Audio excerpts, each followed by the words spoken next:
The theosophical society Comilla লজের আন্তর্জাতিক সার্ধশতবর্ষ উদযাপিত হয়েছে।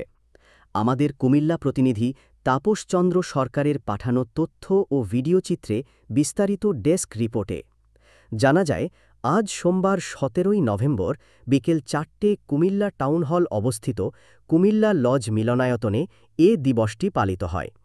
অনুষ্ঠানে দ্য থিওসফিক্যাল সোসাইটি কুমিল্লা লজের আন্তর্জাতিক সার্ধশতবর্ষ উদযাপন পর্ষদের আহ্বায়ক প্রফেসর ড আলী হোসেন চৌধুরীর সভাপতিত্বে শুভেচ্ছা বক্তব্য রাখেন কুমিল্লা লজের সাবেক সহসভাপতি অধ্যক্ষ শফিকুর রহমান, কুমিল্লা লজের আহ্বায়ক অধ্যক্ষ তাপস কুমার বক্সী, অধ্যক্ষ নিখিল চন্দ্র রায়, বিশিষ্ট নাট্য ব্যক্তিত্ব শাহজাহান চৌধুরী, প্রফেসর ড আতাউর রহমান, কুমিল্লা YWCA এর সাধারণ সম্পাদক আইরিন মুক্তা অধিকারী ও কুমিল্লা টাউন হল বীরচন্দ্র নগর মিলনায়তনের সদস্য সচিব শাহজাহান হোসেন প্রমুখ। অনুষ্ঠানে স্বাগত বক্তব্য রাখেন দ্য থিওসফিক্যাল সোসাইটি কুমিল্লা লজের আন্তর্জাতিক সার্ধশতবর্ষ উদযাপন কমিটির সদস্য সচিব পাঠ করেন অধ্যাপক রাহুল তারণ পিন্টু।